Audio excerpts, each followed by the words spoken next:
Olá, eu sou a Júlia Mello, graduanda de História, e estou aqui representando o meu grupo, composto por Lara Karenina e Pietra Sol. Hoje, o nosso podcast vai tratar um pouquinho sobre história da arte.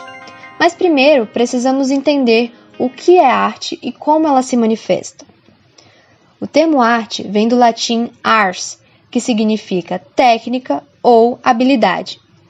Dentre suas várias conceituações, entende-se como uma manifestação humana universal, uma vez que ela se encontra em todas as culturas do mundo, se comunicando de maneira criativa e simbólica com a sociedade. É importante, então, compreendermos que essa dificuldade de definição exata da arte vem da sua relação com o aspecto histórico e cultural. Muitos povos já compreenderam que a arte, religião e ciência andavam juntas e que isso foi mudando através do tempo.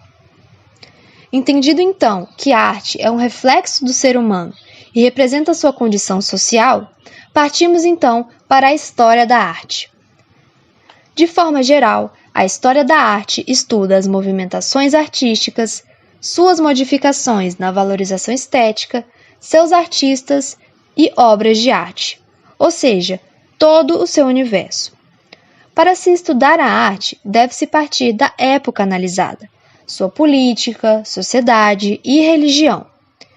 Ela não se faz sozinha, contando com outros campos do saber, como a arqueologia, a paleografia, a história, entre outros.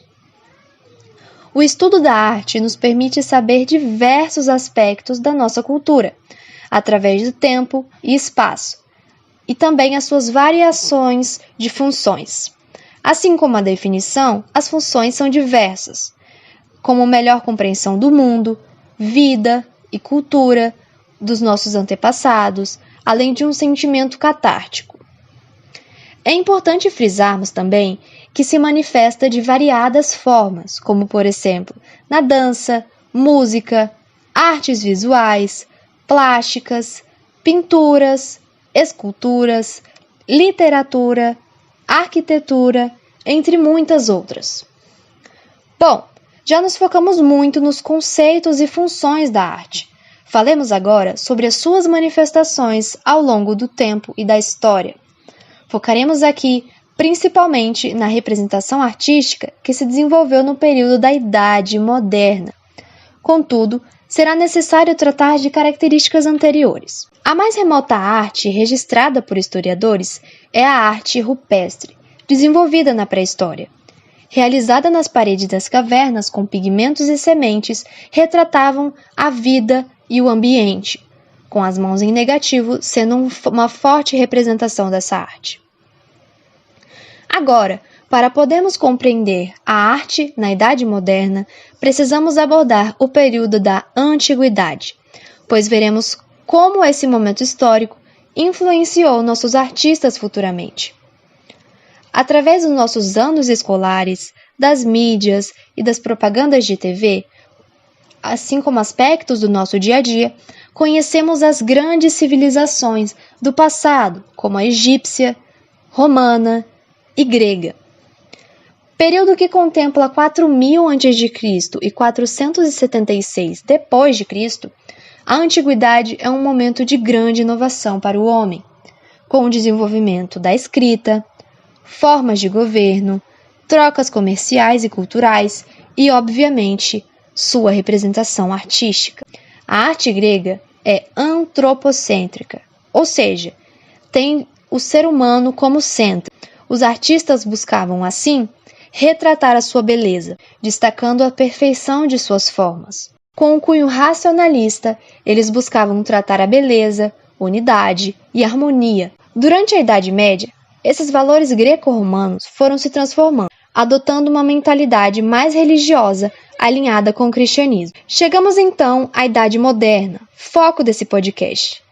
Esse período que se estendeu aproximadamente entre 1453 a 1789. Durante a modernidade, encontramos o Renascimento, maneirismo, barroco e o rococó. Cronologicamente, o Renascimento vem de 1330 até 1520. O maneirismo, estilo de transição proveniente especialmente da Itália, entre 1520 e 1600. O barroco se desenvolve entre 1600 e 1700, enquanto o rococó difunde-se a partir da França, é o estilo dominante nas cortes ao longo do século XVIII. O Renascimento deixou de focar tanto na figura do divino, como havia feito na Idade Média, e focar apenas em si mesmo. Movimento que se iniciou na Itália e foi ganhando cada vez mais força, se constituindo na pintura, escultura, pensamento, entre outros. O Renascimento proporciona então esse racionalismo que havia sido apagado, assim como a observação para as leis que regem a natureza. Muda-se então as ideias e expectativas do homem em relação à vida, cotidiano, cosmos, natureza e religiosidade. Um dos aspectos mais característicos do Renascimento é a inspiração desses artistas na antiguidade greco-romana, não tentando imitá-los, mas sim como uma referência e reprodução da sua própria arte. Com a valorização da individualidade, buscavam as dimensões ideais do homem e a representação fiel da realidade. A arte renascentista surge em uma nova sociedade, onde marcava a transição de um mundo medieval para o moderno. Com extrema significância, marcou a sociedade ocidental, e ainda hoje colhemos o fruto desse movimento artístico. Leonardo da Vinci, Michelangelo, Sandro Botticelli e Rafael Sanzio são apenas alguns nomes dessa grande gama de artistas reconhecidos mundialmente por suas obras. Já o maneirismo foi um movimento que surgiu entre o Renascimento e o Barroco, entre 1520 e 1600. Fugindo dos padrões tradicionais, ele traz uma ruptura com a arte renascentista, fortes combinações de cores, contrastes entre luz e sombra e uma aproximação com o barroco. Foi durante muito tempo criticado, enquanto alguns acreditavam ser apenas um período de transição, outros afirmam ser uma escola artística independente. O barroco surge em 1600 aproximadamente, em um momento de tensões religiosas. É marcado pela influência da Reforma Protestante e a Contra-Reforma, mas foi também marcado pela mundanalidade, pelo homem. Dentre suas principais características está oposição e conflito, antropocentrismo versus teocentrismo, luz e sombra, céu e terra, pecado e perdão, morbidez e pessimismo, com temas como fragilidade humana e contradição do amor. Chegamos então ao rococó, que nasce na França no século XVIII, no contexto iluminista, sendo uma transição entre o barroco e o neoclassicismo.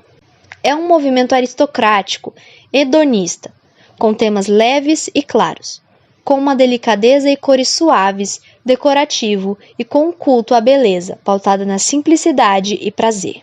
Bom, finalizando aqui, vemos como a arte se modifica através do tempo e como estudá-la é entender cultura, cotidiano e o pensamento de um grupo da sociedade com várias representações e diferentes concepções.